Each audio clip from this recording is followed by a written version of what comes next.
to think of selling as a superpower. One of the biggest challenges around sales is that what people don't realize is that sales is actually hard. It's like one of the hardest things to do, and it's the lifeblood of a business. Without sales, a business will not exist. Without profits, by the standards of the US government, the IRS, you're a hobby. So selling is vital, it's the lifeblood, and it is also incredibly difficult. Why is it difficult? Because one, two of the top uncomfortable conversations in life are sex and money. And what a sales rep basically does is talk to strangers all day about money. So you're talking to strangers all day, having one of the most uncomfortable conversations in the world. And most people are ill equipped and prepared to have that conversation. So, what we're going to do is go through and talk about what happens internally inside and how to be able to adjust that so that you are prepared to have this difficult conversation and move those potential buyers through a process of allowing them to experience how amazing your offering is. Does that make sense? So I can't see hands raised. I believe, Mike, you are following the chat. So if there's any point you want to jump in and let me know that there's a question or something. Let's see. Yes. So I'm seeing a little yeses there. Okay. So here we go.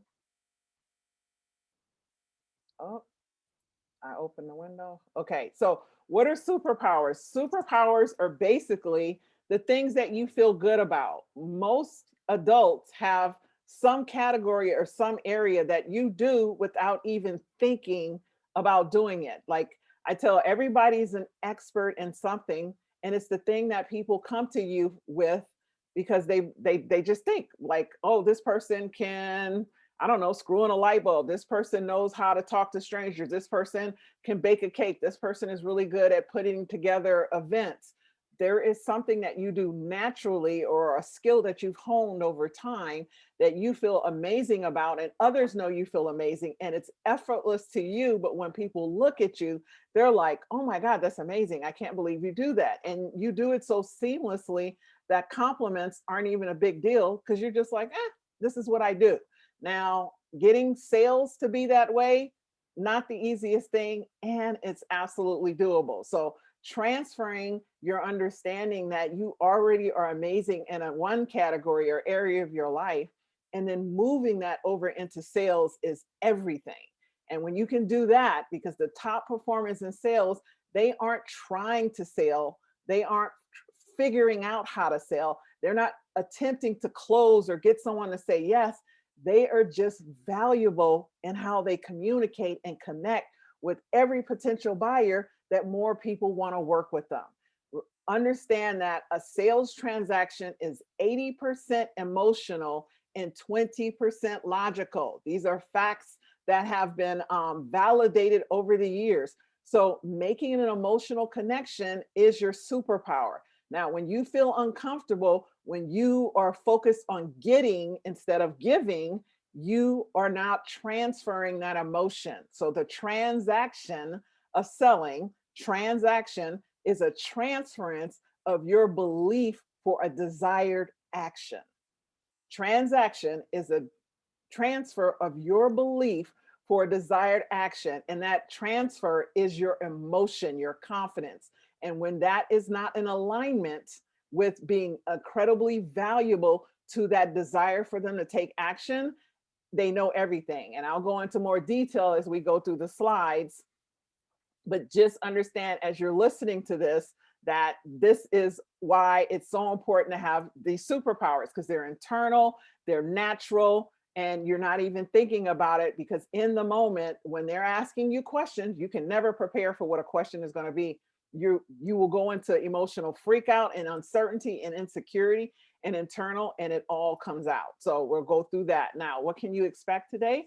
You'll expect to engage your own number one fan. Understand that everything I do is about helping people become their own super fan, and then become a super fan of what the product, the service that you deliver and offer.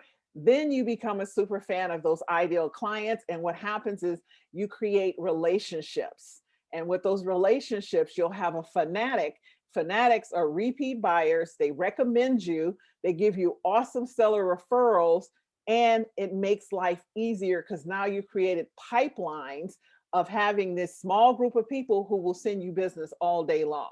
And this is what the process I teach people is how to seed, nurture, and harvest fanatics versus go out and hunt for clients, right? If you're trying to get a client, and I want to remind people, when you empower your feelings and focus, that is all around getting, going from that getting to giving.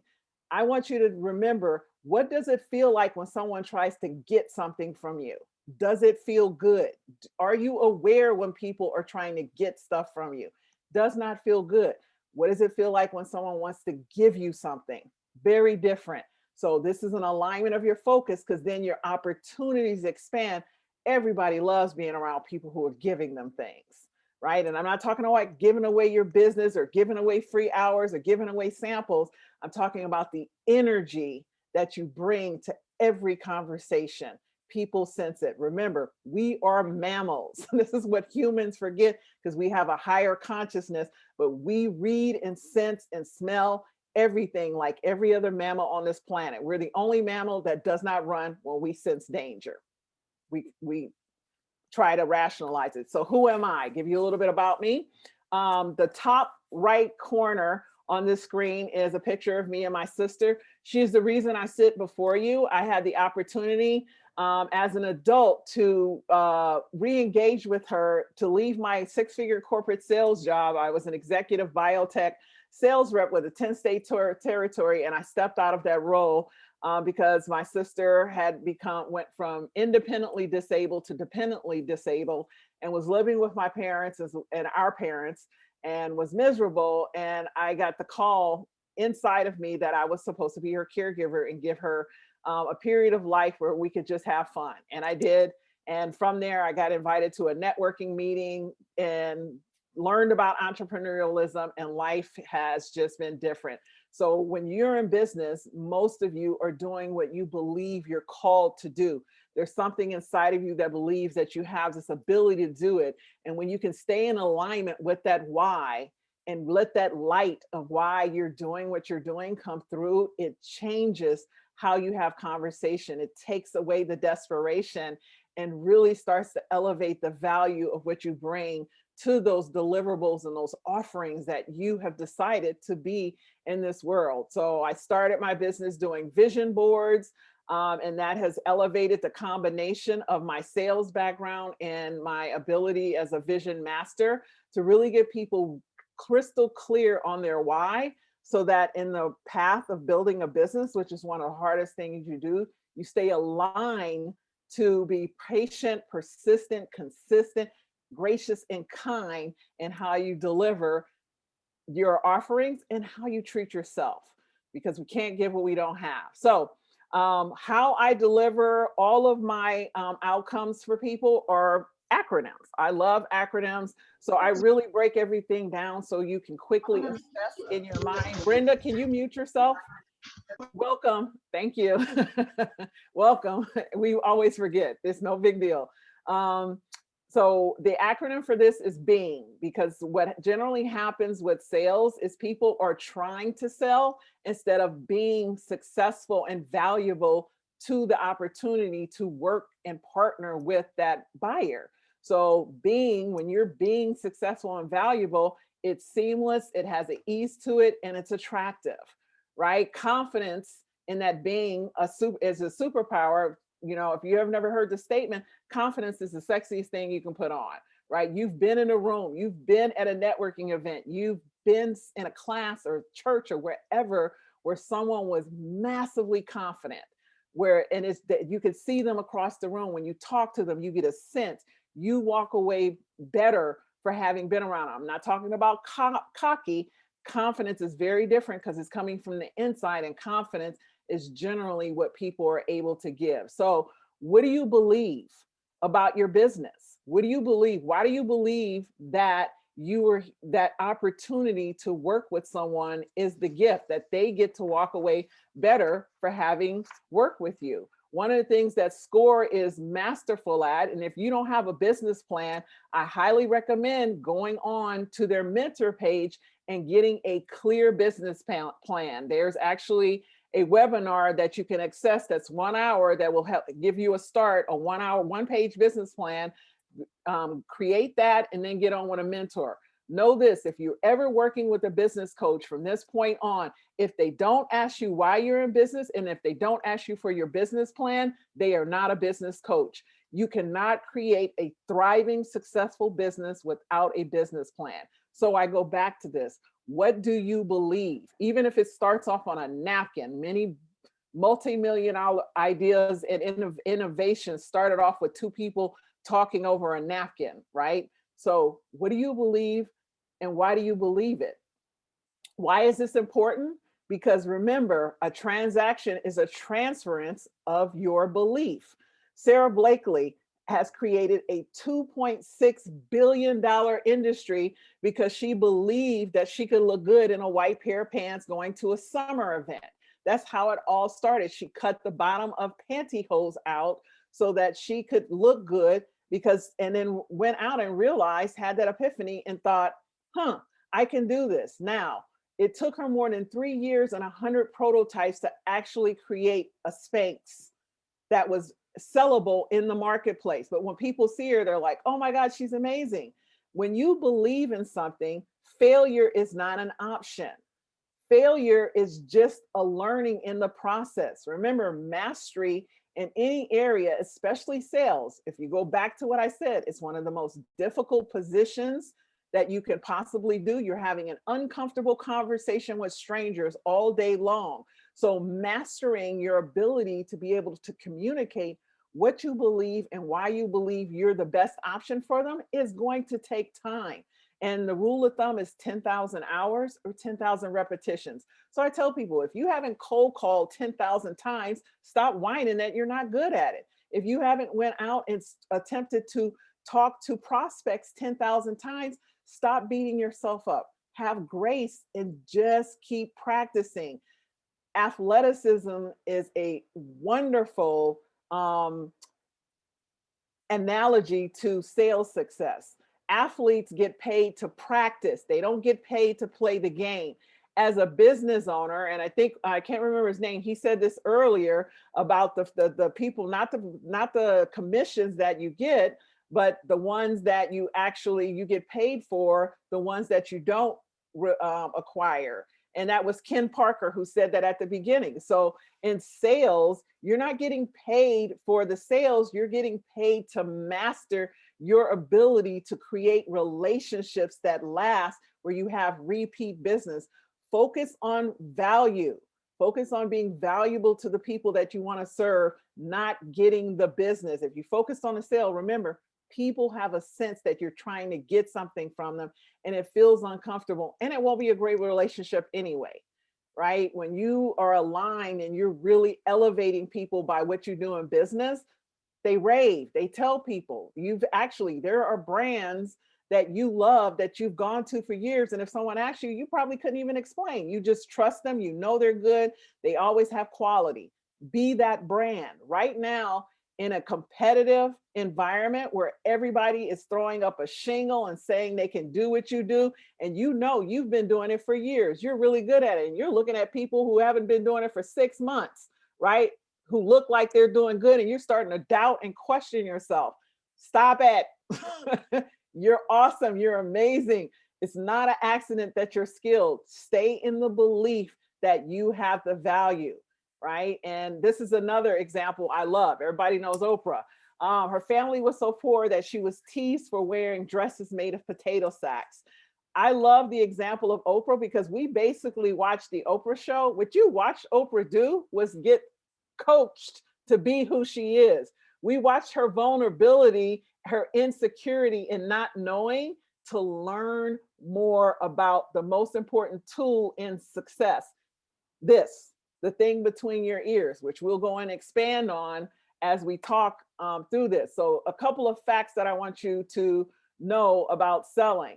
90 to 95% of the time, by the time you're 35 years old, you're operating off of memorized behaviors, emotions, your reactions, your unconscious habits. It's all hardwired. So fear has been hardwired into you. The reason I use this picture of kids is because if you've ever been in a kindergarten class and they ask them who they want to be, every hand goes up, two hands go, I want to be a Superman, astronaut, movie star, millionaire. And they look at you with the utter confidence that it's possible, right? Now you go into that same group in the fifth grade, almost half the hands won't go up because at this point they've learned to be ashamed for wanting what they want, for wanting to be successful.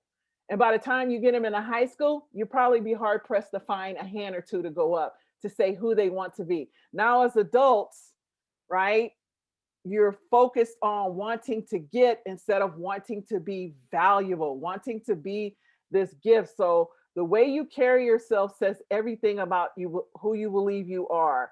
It is your body language. So when you were thinking about, like someone here said he has a sales team, what is the vision? There's simple activities you can have when you're working with people is to talk about the vision, talk about the outcomes of the deliverables of this is who we're going to be. This is how we're going to ignite and change things, not just about the money and the results. When you focus on the habit, you'll always get the results. Remember this, the only reason life is hard is because you don't have a habit, an identity that supports your desired outcome. So when you focus on the habits, you'll always get the results. So what do you believe? Because when you believe, you will establish habits that support your desired results versus focusing on the results. Results will only get you to destination B. Habits will take you through the rest of your life because it's an identity and you will continue to expand. Remember, habits are always expanding. So if they serve you or if they don't serve you, right? You never saw a person who was skinny, right? A big person stay big. Like if anybody smokes, they go from a pack to 2 packs. If anybody, in every habit we do, what they eat, you expand on that. If they're healthy, they get healthier. They find different ways. So every habit is expanding. So when you focus on creating, establishing habits of believing you're valuable in the sales call, you will end up having more clients and more people who want to refer, work with you. Remember, your goal is to establish that fandom with your client because they become recommend, they give referrals, and they do repeat business. Does that make sense? So, whoop, my slide jumped. So, trying to think what just happened. So, the next question is, I ask people is E. So, your emotional response. This is huge because remember, your experience every day of selling is going to be uncomfortable. If you can understand that when you think about your business, nothing has really gone the way you thought it would go. Some things do, but most of it doesn't. And what happens is when it doesn't go your way or doesn't go the way you think, you begin to freak out, panic, tell yourself a story, justify, instead of allowing yourself to adapt and flex no matter what. To be prepared to know that I've created this belief or this vision of this business. I have a business plan, which is the casting of a vision of how your business is going to look 1 year, 5 year, 10 years. And I'm willing to adapt to know that I only know what exists in here. And there is an infinite a number of access for me to go meet new people, do new things, learn new things. Whenever I want something different or better in life, I must be prepared to respond and understand that I am going to do what I've never done, go where I've never gone, talk to people I've never spoken to, learn what I don't currently know, and most importantly, feel what I don't currently feel. The only thing your set of emotional responses and feelings are going to get you today is more of what you have. Life is not happening to you, it's responding to how you react. In order to have more, you must become more. Genie and Santa Claus is not coming to give y'all more. You must become more. The rub for this, or where the rubber meets the road with this, is that in order to become more, every adult, the only time we become more is when we face challenges, difficulties, obstacles, setbacks, naysayers, critic, overwhelm, fear, doubt, delays, denials, unmet expectations, disappointment. That's the only time you become more, is when you respond no matter what and believe that it's still working in your favor. Without that, you are dictating an outcome that you don't desire instead of just stepping into that. So that ability to do that means that I am priming and prepping my mind. I'm priming and prepping my sales team and preparing them and giving and creating an environment so that people feel comfortable no matter what happens, that they can tell me. They can be vulnerable. They don't need to be perfect. I'm not going to go off when they don't hit their number, when things don't work out that way. I am responding that no matter what happens, there is an infinite amount of opportunity for us to create a favorable outcome. The mind expands in those moments, and you will have access to what people don't even know. We all have 100 billion brain cells. Now, why do I teach it this way? Because right now, looking at the external circumstances is going to make everyone freak out. What we don't have is we have limited time in a day. You have unlimited access in your mind. Your imagination makes you infinite. And the only way you will access your infinite imagination and your ability to be creative, innovative, and have that ingenuity in the face of anything is when you respond with the belief that no matter what happens, it's working in my favor. I think some of my slides might have. So then I'm going to, yes. So when you respond, I apologize. I'm like looking at my slide deck in front of me and on there, and for some reason I'm not jiving. So get in sync here, Michelle. So having said that, with your response, what happens is how we communicate is 55% body language, 38% tone, 7% words. So there's someone on here who's a body expert, and she knows this. When you're confident and you're communicating, you are just like right now, when you just saw, when I was like, what just happened? My tonality changed, my posture changed because I was uncertain. That's generally what happens when we go into uncertainty, when we're faced with a client or a sales opportunity, when we're desperately trying to get them to close. Write this down. Focus on what you propose, not the close. Understand that you are out here creating a value proposition in the marketplace that people know you as a solution. When you're focused on being the solution, you don't worry, that you understand that no doesn't mean not never. It means not now. You cannot make someone buy from you. And if you do, it generally is not going to be a great experience because they've done it because you've forced them or convinced them instead of you influencing and inspiring them to say yes. So when you focus on what you propose, you are leaving them better for having interface with you. They'll more likely come back when they are ready to buy, and they'll more likely tell other people. Because remember, people get a sense of what you want. Like if you've been to a networking meeting, you've been where someone's tried to pitch you hard, you know how icky it feels. No one likes it when someone's trying to get something from them. Everybody loves when someone wants to give them something. So your body language and your tonality are 93% of how you communicate. It's unconscious. You cannot control it in the moment unless you're a con artist, unless you're an actor, unless you've done something in the background. The masses of us, as soon as we feel uncomfortable, you will know immediately. Everybody has been in somewhere where someone was talking to them, everything was going well. You asked them one question and all of a sudden there was this freak out. And you were just like, what just happened? Like, where's the person I was talking to?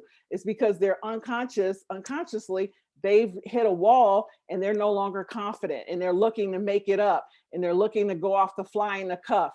We generally will talk ourselves out of this and go, oh no, that's something. We will rationalize that behavior instead of asking enough follow-up question and sensing. So having said that, how you respond in the face of that sales transaction is what that person is listening for. Remember, 80% of the sale is emotional, 20% is logical. What does that mean? Emotionally, I am talking to their patterns and habits of what they need.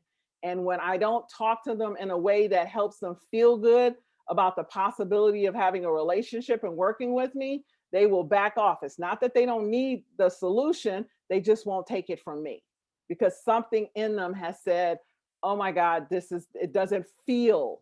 And they're not going to say these words, they're just sensing it in themselves. So, and another trick I tell people, when you get mad about an email or a text next time, remember, you're only getting 7% of the communication. It's just words, right? If you want to know what they really mean, ask a follow-up question. So, a couple of little facts here. Research has shown that people, when they recall recent rejection experiences, it's caused them to significantly lower on tests, short-term memory, and decision making. So what happens when people constantly hear no and then they go out and attempt to sell, as the research has shown, they will already be in a state of underperforming because they're thinking, oh my God, people keep telling me no, I'm not doing well, I'm freaking out. Instead of, and I tell people, if you could write out a list of questions, and I have follow-ups and form and little documents I can send you, short PDFs that you can print out. I just didn't want to overload and go death by PowerPoint here. But just know that, start asking yourself questions like, before you go on a call, prep yourself and say, what could go right? What if they say yes? That is one of my favorite questions to ask every time I pick up the phone. What if they say yes? Why not me? I'm awesome. Have you met me? Right? Have like this time where you actually prime yourself to believe that you are the best and most valuable option to that person you're about to talk to. Write out a list of why someone would benefit from working with you. Why, and don't and get out of the comparison and the competition.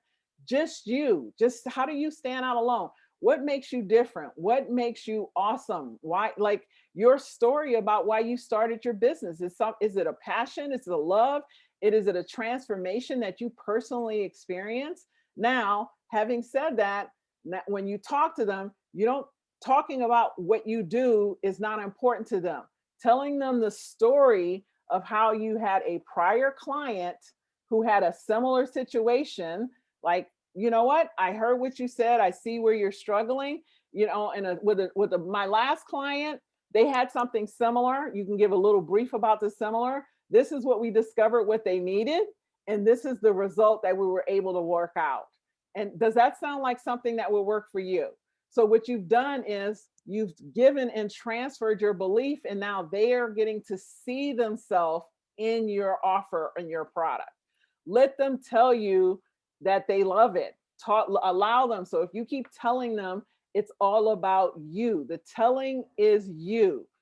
When you ask questions and you give them stories, it's all about them. It allows them to start to engage and talk about what they want. People who can master positive self-talk are found to be more confident, motivated, and productive. The only way you will be able to tell these stories, to ask more questions, is you have mastered and understand and are going to the sale in a positive manner. So that self-talk, it sounds corny. Any top performer, watch a game, watch a concert, go to a big event, Tony Robbins or someone like that. They prep and prime themselves before they get ready to get in front of the audience, before they get ready to get out and do what they are called to do.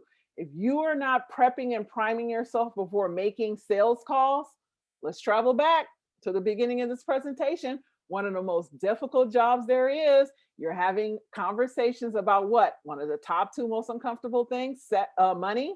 I was about to say sex, money with strangers. So prep and prime yourself. Sales teams that outperform other sales teams, they have rally calls, they have rally meetings, they do something consistently where people tell and share where it went wrong. They let each other say, help each other instead of the one leader. The leader is there to help them to be a cohesive support source of support and ability to work together. So think about the stories that you've been telling yourself about sales, and think about the stories you're telling your clients. If you're not telling yourself a good story about why you are here to serve in your business, you cannot tell the buyer a good story, and the relationship is not going to be good. Think about you're courting them and they're deciding if they're going to marry you or not. They're deciding if they're going to put a ring on it, basically. So, what's the story you're telling them? So, the thought is, what am I telling myself? The question isn't who's going to let me, it's who's going to stop me.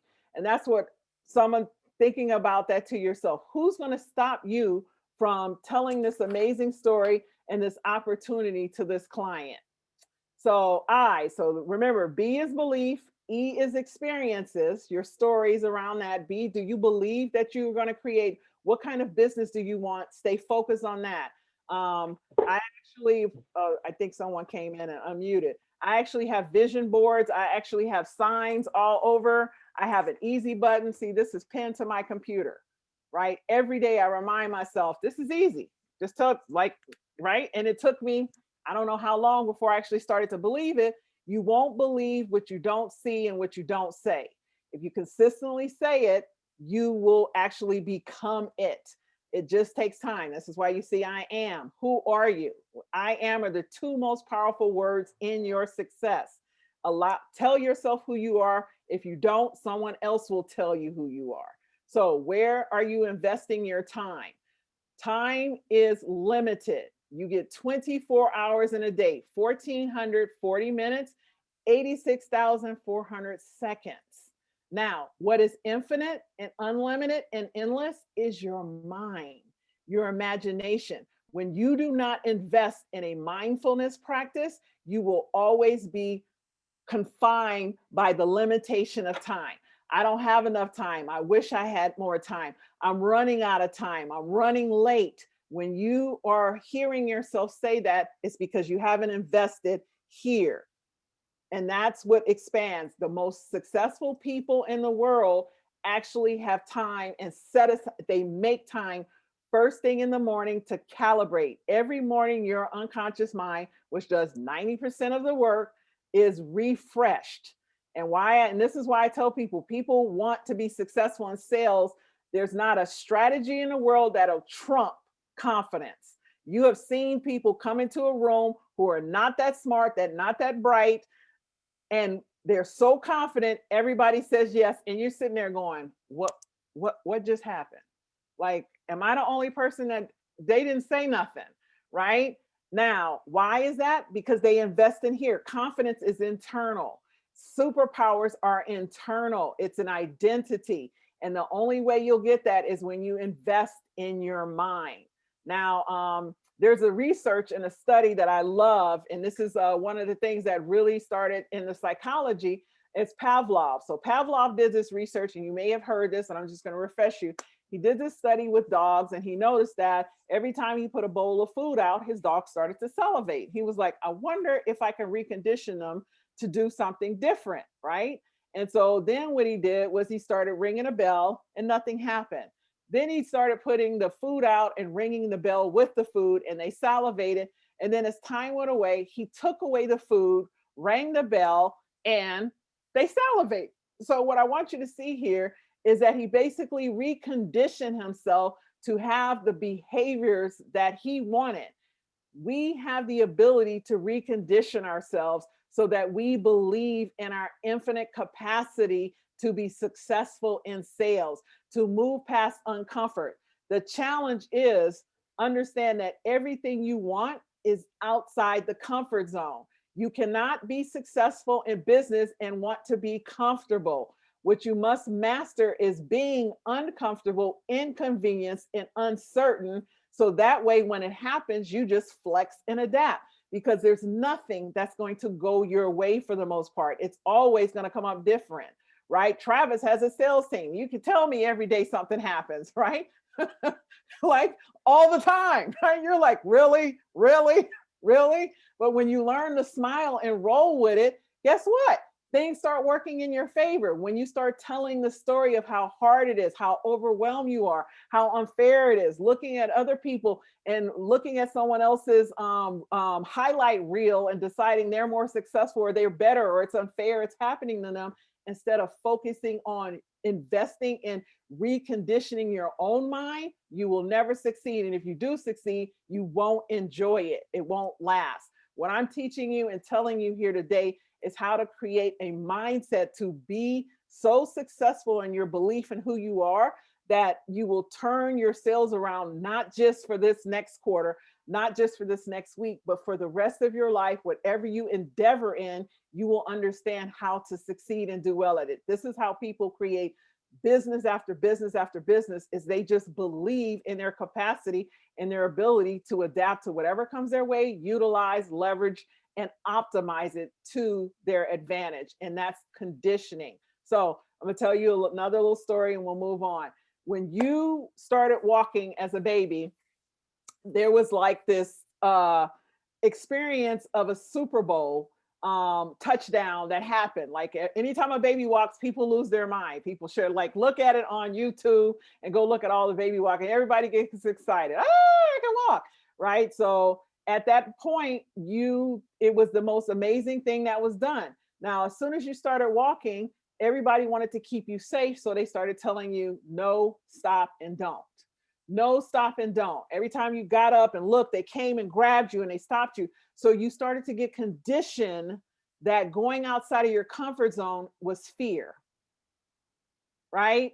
Anything that you had this curiosity, you had these 100 billion brain cells, and you had this new ability that was made you feel like superhuman, because now you could do what all the big humans could do. And all you wanted to do was go and touch and explore and wonder. And every time somebody hit your hand or pat at your butt, it snatched you back. So you became conditioned that your curiosity was fear, right? And what I'm here to tell you is that you must recondition yourself. And you notice I haven't said must till now.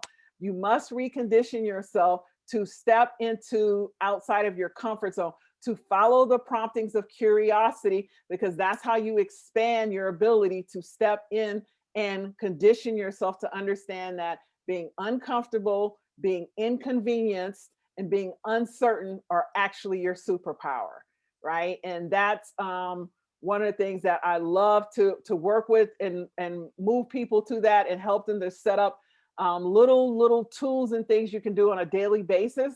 And it's the consistency. Without the consistency, you cannot recondition.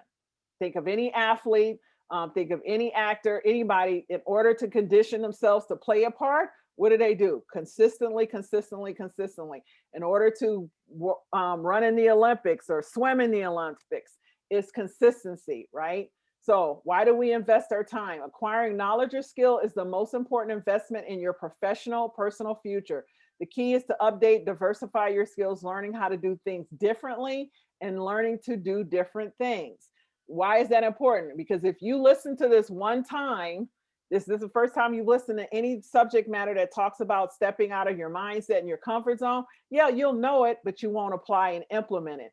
It requires the repetition of hearing subject matter repeatedly in different ways before you have what we call an epiphany, an aha, or a revelation. Once you have that, it becomes known to you. When you go, oh, when you get it, now it becomes intrinsically part of your identity, and you can apply it and you will move forward in it with that curious observer. Without it, you're constantly looking for someone else. You're looking to get the information outside of yourself instead of inside of yourself. Your deepest ahas will spring from a remembering of what you already know. If you heard it said before, everything you know already exists inside of you. The only way you will activate it is by investing in increasing your skill knowledge until you start to have your own revelations. Then you will trust yourself more. That's what the superpower of selling is, your ability to trust that you can move this person through. And if they say no, it's not a big deal. If they say yes, awesome. And you just keep going. Someone's always going to say no. Someone's always going to say yes. And you don't know who. Okay. So nothing will work until you do. Again, it's the investment of time that will change your mind and will turn you into a superstar seller. That's it. There's no short sheets. You can go do a strategy and have someone tell you what to do and what to do and what to do. You're still going to internally feel uncomfortable applying what someone else taught you to do. Or you can go invest in yourself, learn how to face your uncomfort and your fear, then go apply a strategy, and the combination of those two will turn you into a superstar seller, because then whatever you learn, you will adapt it to your own natural abilities and you'll do well at it immediately. If you want to do well at things quickly, become comfortable with yourself, become masterful at yourself. And then as you learn, you're just onboarding more into your already awesome, if that makes sense. The next letter. So we've had BEI, invest. N is nurture. Now, how do you recharge? Remember, your brain needs a break. It wants to learn, but at the same time, it needs a break. If you keep driving yourself, you will wear out. And that's when you start to get into that space where you start to begrudge. It starts to become an obligation. Remember, your communication is 93% unconscious. If you don't take care of yourself, how you behave, how you respond, how you engage with a potential buyer, you don't even have to tell them. They already know, right? Even every time I go to a networking event, I sit in my car for anywhere from 5 to 15 minutes, depending on how much rest I've had. And I prime myself before I go in. And my only goal is to be valuable to whoever I encounter. And if something comes of it, it's awesome. And I always come out with something, and that's not my desired outcome. My desired outcome is to be valuable to others, and then I attract opportunity in my desire to be valuable. So putting my oxygen mask on first. If you've heard this saying, if you do not take care of yourself, people will know. Remember, unconsciously, people can see when someone's exhausted, when they're fraught, when they're overwhelmed. It comes out. It's that desperation that comes through the selling, right? So, why do you recharge? Self-care, sometimes called self-love, is essential for maintaining healthy relationship with yourself. It produces positive feelings and improves confidence, self-esteem. Self-care actually makes you more attractive, energetic, and effective. So, resting, exercising for endorphins. There are some things that in our world, in our universe, in our existence, that you cannot circumvent. Taking care of yourself first is something that cannot be circumvented. It's absolutely necessary. If you look at the CEOs of Fortune 500 or Fortune 15 companies, they tend to be in such incredible athletic shape that they could be professional athletes or Olympians. Why? Because they understand that taking care, and I'm not saying to go out and start an exercise habit. I actually get up in 5 days, 6 days out of the week. I get up and I run. Now, am I skinny? No, but I do it because I like the way it feels. I like that it makes me feel like a superwoman first thing in the morning. And it's that whole standard of taking care of myself, right? I move my body so my body keeps moving me. It's kind of like the math of life. The older we get, the more sedentary we get, right? So keep moving. So trust that whatever your self-care is, do something where you're taking care and feeling good about who you are, because the better you feel about you, the more likely when you get into that opportunity on that sales call, it'll be easy. It'll come off, because I can't even say this enough, that everything you do around sales is happening internally. It's on an autopilot. So the more you do to prime and prep yourself beforehand, the more likely there will be an ease in that conversation and will convert to a client. Because all you're doing is confidently communicating with people in the hopes that it becomes a client. So the better you do this. So do I practice? Ask yourself, are you practicing nurturing yourself? Love yourself first. Everything else falls in line.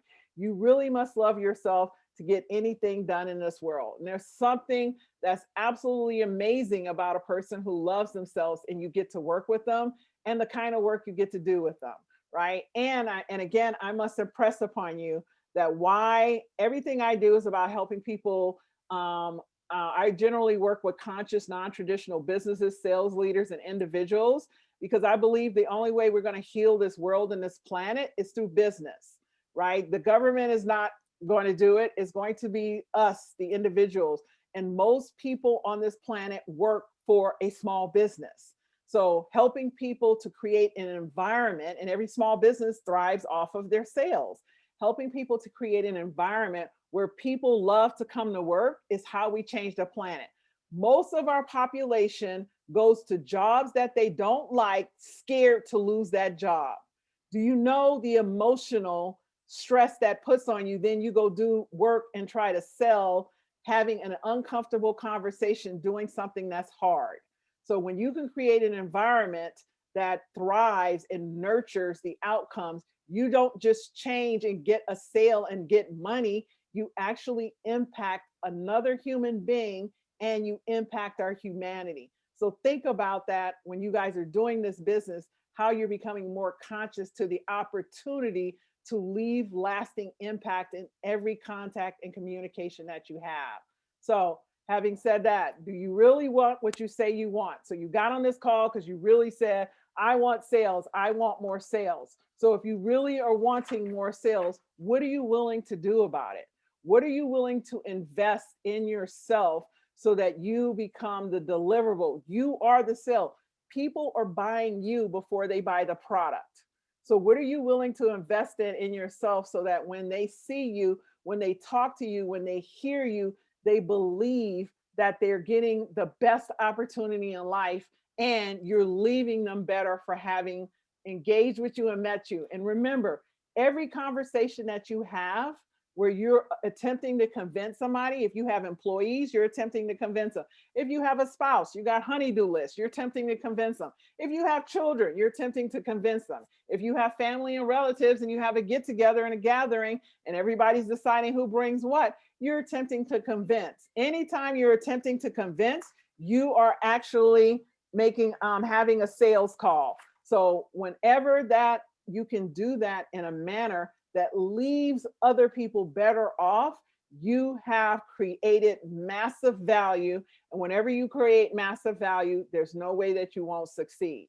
So one of the quickest routes to creating massive value is to be grateful for what you already have.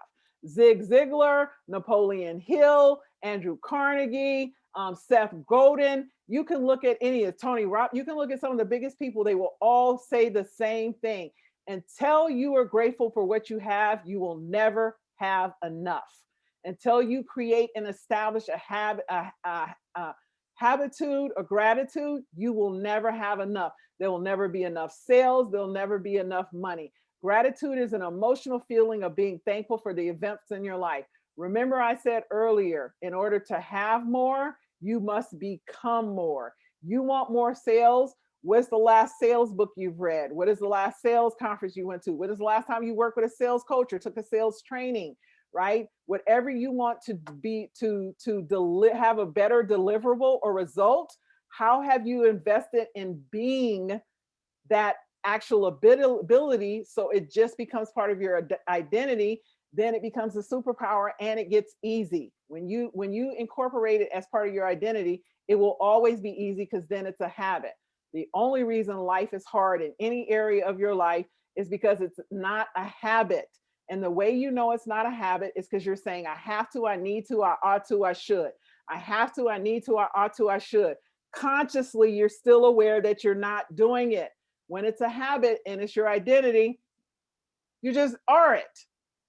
There's no thought about it. It's just who you are. There's an opportunity, you act, and you act in a way that is successful. Or sometimes, you can have identities that are not that successful. For the intents and purposes of this presentation, it's getting you to that state where, as a business owner, this is seamless. Your ability, you understand, if I'm at church, like I am a speaker and I am a coach and I'm a trainer, most of my opportunities come just because wherever I go, my gift is igniting confidence. I'm always seeing how I can leave people better off for having spoken to me. Then they ask me what I do. I tell them years later, months later, the opportunity will present itself. Someone says, oh, we need a speaker on this subject matter. Oh God, I met this woman. Oh God, I know this woman.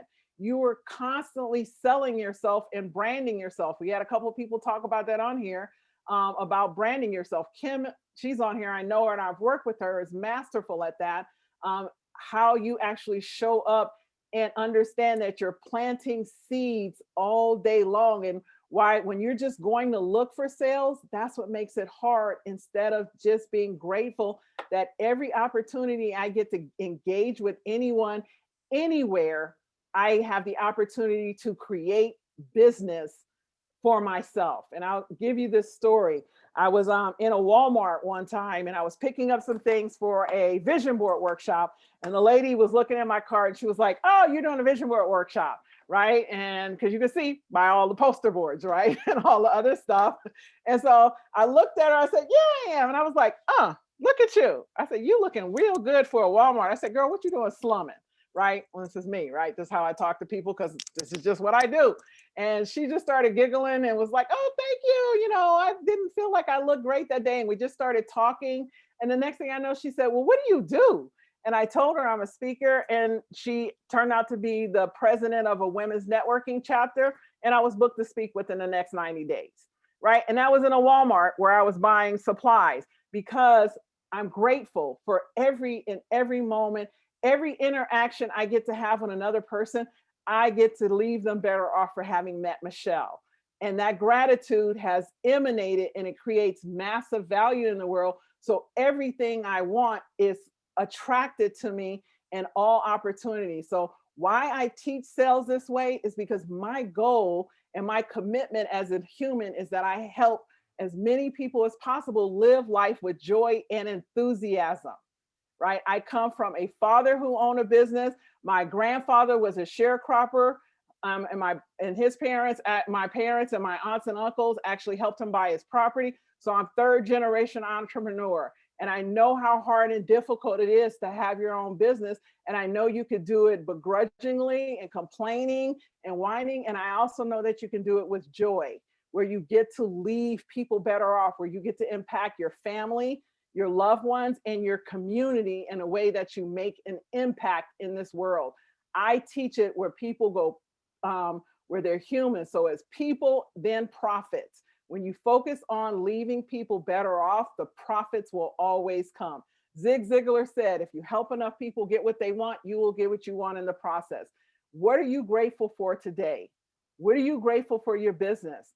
Right? Anytime I get hit with something that I anticipate, I say thank you, because it's an opportunity to learn.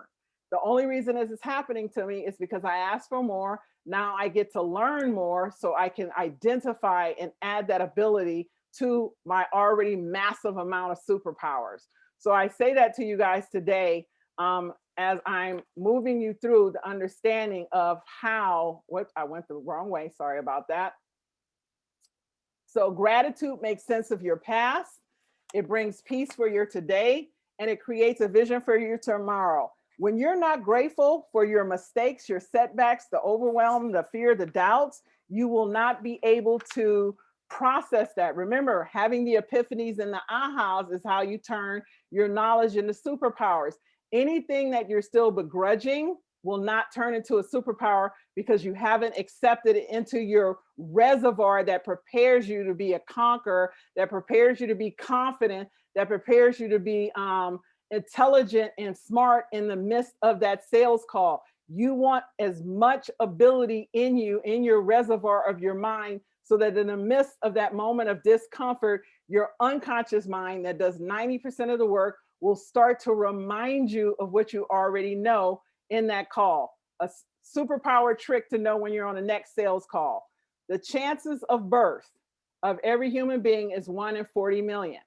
If you do the math and go 1 in 40 million for me, for this person that I'm about to sell to, or that room I'm presenting to, and then their ancestors had to meet, date, procreate, meet, date, procreate, meet, date, procreate. So what does that mean? That means that it's the astronomical math on that at this point makes my chance of this person in front of me being a miracle, that I get to talk to someone who needs what I have.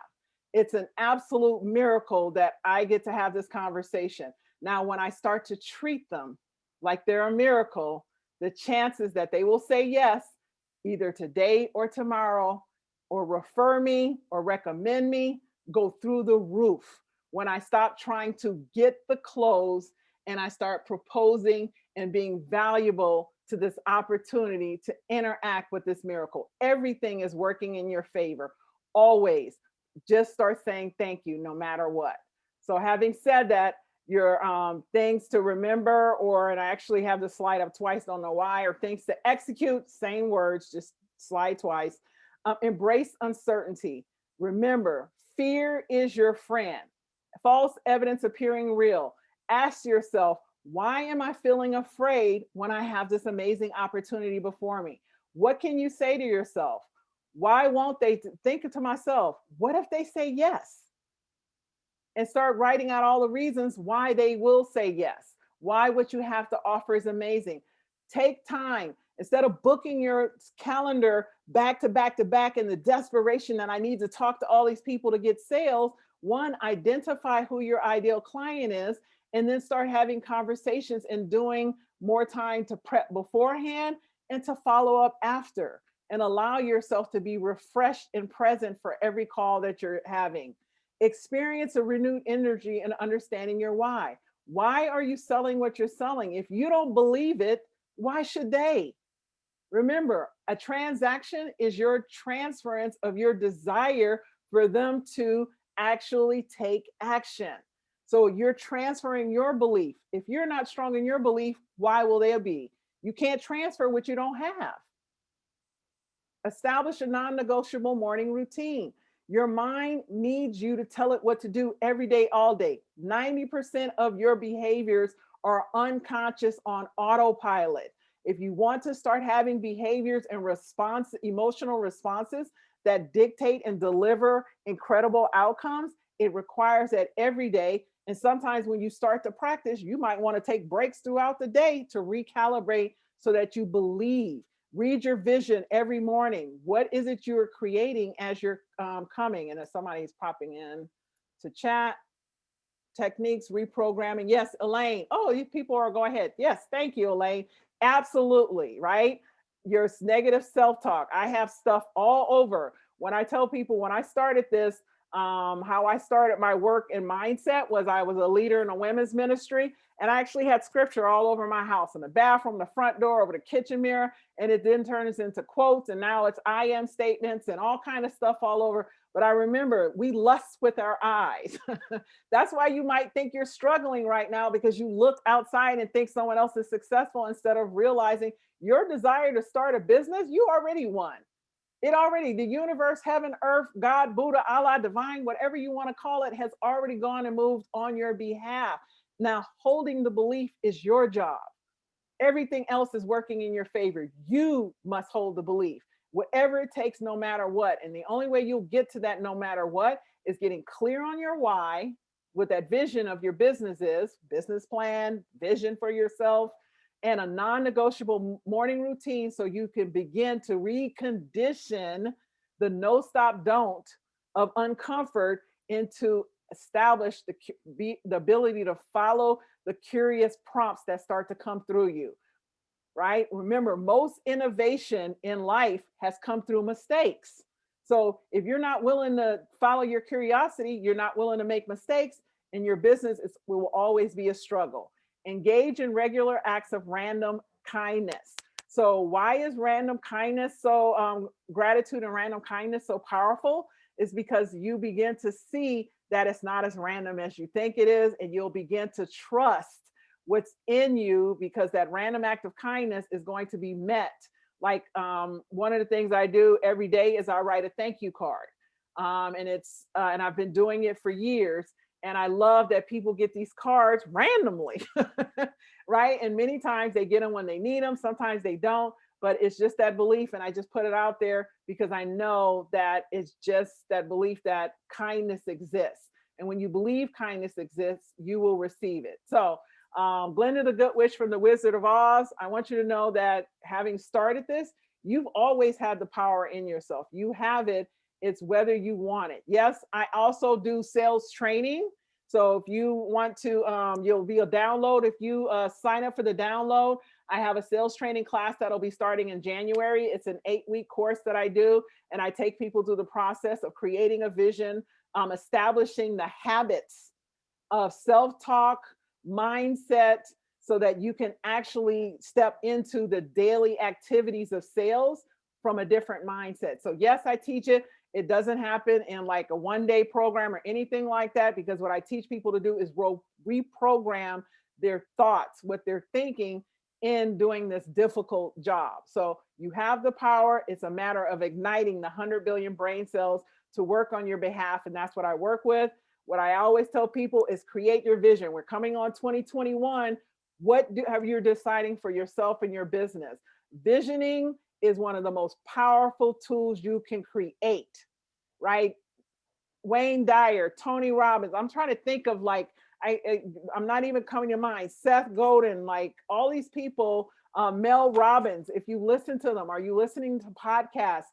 Invest in your mind. And this is one of the most powerful gifts you can give yourself, is deciding what and who your business is going to be. So if you text vision board to 33777, you will get a link. It'll also alert you, because we're putting up, I will be doing free vision board workshops with people in December, the third week of December, and probably the first week of January is when I tend to do them. And then from there, there'll be opportunities to let you know about the upcoming sales training, which is 8 weeks. And I don't do, like I tell people, I work with people who want to become better humans, who want to be successful instead of try to sell a lot. There's a very different mindset. I'm out here to heal the planet by helping the workplace. And so that's what I do. And I will say thank you and take questions. Yay.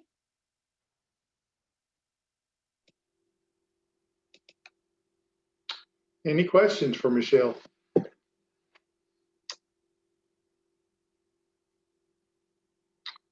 think you got there was one question in chat. Oh, wait.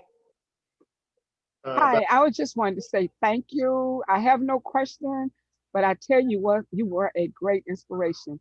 You will now make me go pick me a mentor, finish up my vision board that I keep starting on. And I'm telling you, you did a fantastic job in encouraging me. Thank you so much. Yeah. Yeah. And thank you for saying that, because this is the foundation. Yes. Strategy is part of what I do. And I do not work with anyone who does not have a clear and compelling vision of why they want to succeed in their business, with their sales team, as an individual. And then we build on that. I like to create what doesn't currently exist. I teach people to dream big. The world needs more big dreamers, right? If you shoot for the moon, you'll land in the stars. No mediocrity here, people. It's all about the bigness. Yes, indeed. Very good. So we did record the workshop, and we'll send a link to anyone who registered, so you'll have a chance to review. Michelle is doing another workshop for SCORE on the 10th of December at 1:30 in the afternoon. So if you enjoy this one, come back. We'll see you then. Michelle, Yes, Ken. I have a question. And it's long-standing belief of mine, but you early in the presentation, you discussed body language. What impact does your personal, I'll call it grooming, but your appearance have on the effect on others in this context of body language? Well, I thank you for that question. And yes, I agree with you. So dress for the part you want is huge, right? So even as I sit and you see, like, I'm here, we're working from home, I never stop dressing like work, right? I put on the full get up. Like I did, I'll be honest, I did for a little bit start the business mullet, which was, business up top, jammies down below, right? But I realized that that posture of getting up and hearing my dress shoes was doing something for me, right? So people make a decision in seconds. You only have one chance to make a first appearance, right? A first impression. So dressing is everything. There's just something to be said about it. It doesn't mean that you have to have name brands and labels. It does mean that looking clean, neat, in your appearance is everything. I was a pharmaceutical rep, so I did Yellow Pages advertising sales in New York and the 5 boroughs. So I did a lot of cold calling door to door. And yeah, people were more receptive to people who look good and clean and presentable. Did that answer your question, Ken?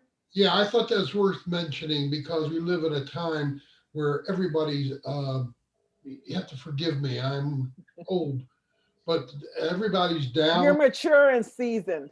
That's Oh, all. yeah, right. It seems to me that everybody has taken a downward push. And I still think you cannot you cannot make a mistake by presenting yourself well and neat, even to yourself. I have a real problem with my old company that when I go to that office and see the sales rep, they look like they're ragamuffins. They could use it. They can go ahead. I think it's a mistake. Yeah, I agree with you. They could use a little Ken in their life for sure. Yeah, I'm big on that. I actually, a little of my background, I'm actually an ex-convict. When I was 20, I made a mistake. And I actually have a woman work with I created a program where I always have an intern who's transitioning out of incarceration. And one of the first things I generally teach the young lady is to dress appropriately, because the first thing they do is they come in here looking like rag. I'm like, oh, no, darling. Right? So we get them to, and I always think, right? And one of the things I teach them to understand is you, as a job, people are in business. If you want to keep a job, you want to do well in life, when you go to work, find out how to help that person make money. That's all you're there to do. And that doesn't mean just be valuable. Start to learn your role and how it interfaces with their outcomes. Be more willing to ask questions. Don't think when you finish that you get to try to hide and not do anything. It's harder to not work than it is to just work. Right? You're using the same mental capacity, except you're using that mental capacity against yourself when you don't show up and be your best. When you show up and be your best, you're blessing yourself every day, all day. It's never about another individual. It's always about yourself. So I agree with you. I'm a big proponent that we can change a lot about ourselves, how we feel about ourselves, because we look in the mirror and we decide about ourselves. And when you look in the mirror and see something good, that changes how you show up. Thank you. Yeah, I think you show respect for the other people you're dealing with if you dress appropriately. Good point. Yeah, I like that point too. Yeah. Like, do you want the sale? You don't look like you want the sale. Exactly. Travis, was this helpful? Because I know you have a sales team, and I was on a lot of sales teams, and I know it's always awesome when the sales leader can get people amped up. You're muted. He's like, there we go. I just wanted to see if you could read lips. Clearly, you all failed at that. So, no, it was some good info. I really appreciate it. And yeah, just from the opening statement about, what a transaction is, it's transferring your belief in the desired transaction, and the part about the body language, tone, body language versus the words that you use. So many times we get locked into the information that we know should be enough to sell the product. It's not. If I just relay information, but someone else comes in behind me that's charismatic and believes in what they're selling, they're going to get that sale every time, even if they're not as well versed in what they're talking about as I am. And so, no, I really, really enjoyed it, and it was good info. I've got a sales meeting tomorrow morning with the guys, so I'll be sharing some of this. So awesome. I don't have to register all 10 of them and pay you for this, do I? You can show them the video. Yeah. I'll probably if I can get that link, I'll just play the video. We'll try to get it to you as quick as we can. It's good info. Thank you very much. Oh, you're welcome. My pleasure. Yeah, and if ever you want me to jump in and do a presentation with them, I'm more than happy. Okay. Yeah. That'd be great. So, Seeing nothing else, Michelle, we sure appreciate you offering this information today, and look forward to the 10th when we'll see you again. yes, this was fun. Thank you, everyone, for coming and staying. Have a great day. Go You out too. there and Take care. give them your goodness. Bye-bye. Bye.